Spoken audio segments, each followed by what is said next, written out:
So, what do you think will be President Merten's and your legacy here at George Mason?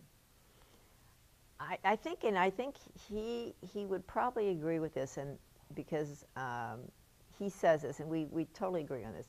It's the community itself and how they feel about the place.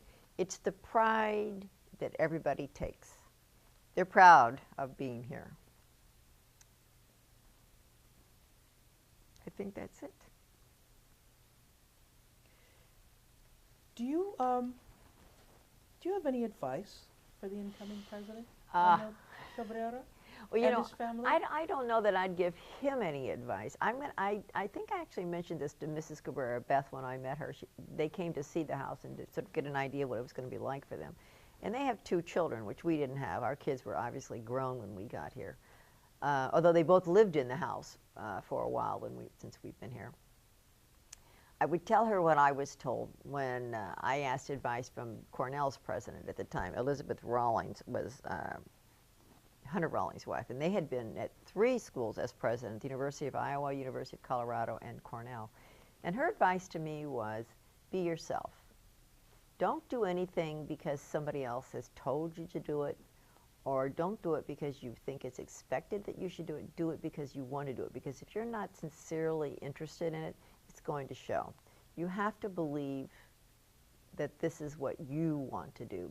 And Alan tells people that I didn't start anything new when we came, and that's true. I decided that I was going to support and advocate for things that were already here and to do what I could do to make those things better. And I think for the most part that's happened. I told Beth, I said, these are the things that we've done since we've been here. I told her about the community dinners and all those things, but I said, you don't need to do any of those things. You can entertain any way you want or not entertain at all. They have a 12-year-old and a 14-year-old, so that's going to be a part of their life that we didn't have to deal with. I mean, they're going to have, obviously, obligations related to their children. So she may not have the flexibility. The other piece of advice that I was given, and I told the local press this when they did an interview with me, I'm going to wait 6 months before I do anything, because I want to get a feel for the community and see where my interests lie and where they will mesh with what's here, and what can I help, what can I do to make it better. And for the most part, I stuck to that, except with one exception. I met this woman, Lucy Church, at an event that I came to in April before we arrived in June, an arts weekend. And Lucy was the chair of the local board of the Virginia Opera. And so she approached me before I even came. She sent a letter asking me if I'd join the board. And I didn't commit to it, I will say that. I listened and I said, give me some time to think about it. But I did commit not only to the local board, but I eventually went on the state board. So she and I used to drive down to Hampton Roads 4 times a year. And her husband always laughs about the fact that, how could we spend all those hours in the car and find something to talk about? And we laughed and said, we never have a problem finding something to talk about, because she's got children and I've got children.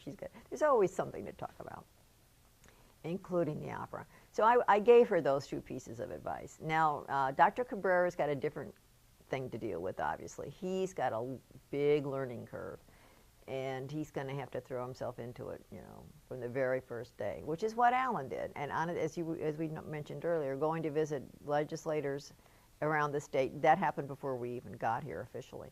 So he's going to have to do the same thing. He's going to have to put on his walking shoes and do a lot of walking around business community. You've got to deal with all the other presidents of the universities in the Commonwealth, and there's a consortium of universities in the regional. So he's got to deal with American, Georgetown, GW, Catholic, and all those schools that are in D.C. and Maryland. So it's going to be very time-consuming. He's going to be a busy guy. Good thing is, I understand his wife and family aren't coming till the end of July. They're going to go to Spain to visit relatives. So he's got a time to do all that stuff before they get here, which is good. I think he won't be robbing them about any of his time. He's a very different person than Dr. Merten. It's going to be interesting to see. Yes, it will. But you know what? We think back, and 16 years, they're so used to us. That people had their concerns when Alan and I came. What are they going to be like, And we forget that people had to become accustomed to us and to his way of doing things. They'll make the adjustment. Everybody will make the adjustment. They may not like having to do it, but everybody will. He's got an interesting thing now because he's going to have some changes in staff. Although when Alan came, because of retirements, I think in the first 18 months he replaced something like 5 deans and 2 or 3 vice presidents. Yeah. You have those. You probably have those numbers. Yeah, and that was a huge turnover to deal with. In fact, I guess the headhunter said they'd never had so many searches going at once, and they hired one headhunter to do them all because they thought that was the easiest way to keep track of what was going on. And now those are the people, obviously, that are now retiring. Although Shirley Travis hasn't been here quite that long, but Dean Griffiths has. And he's retiring. And then Dr. Sharon's now has gotten a new presidency at Newberry College in Newberry, South Carolina. So he's going on to a different job. And they're all good things because these are all sort of positive things, I think. I think it's very interesting. We've forgotten what it was like. We've forgotten how things have transpired. I was walking from Mason Hall over to the Patriot Center for commencement on Saturday, and we were walking across the street right there by Mason Hall, and there's a sign for a shuttle bus stop. And I said, Dr. Stearns, look at that sign. That's a symbol of 16 years, because that wasn't there even 2 years ago. This is how big we've grown. It's amazing. We're like a big school, my daughter said when she was here for commencement, Mom, you are a player now. Look at what's happened. I said, really? I hadn't noticed. But it's nice when you have somebody that's observing it. She's observed it, obviously, but she's been away living in New York now for the last 8 years. So she comes back, and we take the boys to campus, and they get to see everything. But she sees it in a very different way because she is from the outside looking in. And that's a very valid point. We are big time. She said, I don't know if I should say this or not, she said, look at your cheerleaders. They're all good looking now. She said, it's like the big time. It's like Florida and Michigan. They hire these. I said, honey, what are you saying? She said, Mom, they're really cute. This is a good thing. I said, I think they've been cute all along. She said, no, it's different. It's different. So that's being a big player, I guess, in the big schools. I don't know. This is my daughter's observation, not mine. We ought to show you the pictures we have of the cheerleaders of 1967. Oh, well, then that probably is different. That probably is different.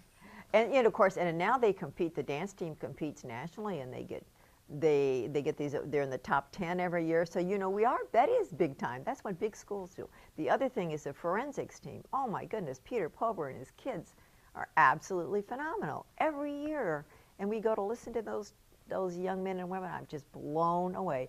The speaker on Saturday, again, one of his students stands up there without a note in front of him and read that 12, 15-minute speech. They are phenomenal. We have so much to be proud of here. Would you believe that they were good back in 1974? Oh, I'm sure they've They've always been good. Jump. Yeah, they've always been good, but now again, it's recruiting, isn't it? Now you do well, and then you appeal to. It's like the basketball program's gotten better. The swim team has gotten better. We were down at the Crew. That's another fun thing. They named a boat after us. Did you know that? No. The Crew team. We went down for their last race, the championships, and they have named a boat an 8-woman scull, the Alan and Sally Merten. So we got to christen it, which means we poured champagne on it, right? And so Alan went over to chat with there's like 4 of the crew members there, the women on the team, and a couple of moms. And they said to Alan, the Alan and Sally Merten is really hard to say too long, so we just call it the Sally. He said, what? I said, I think that's perfect. I mean, we're all women, right? We're in this together. I love it. So now the boat is called the Sally, which I think is fabulous. So I said, and they gave us a beautiful plaque with a picture of them actually rowing the boat. So that was an unexpected honor, but so much fun. Can you imagine? Not many. Jeff, the coach, said, there are 3 reasons you get a boat named after you. 1, you gave a lot of money. 2, you died. or 3, you did some really good stuff. So you're still standing here. We haven't gotten a lot of money, so we did it because you've done some really good stuff. Oh. I thought it was great. It was great. That was a hoot. It really was.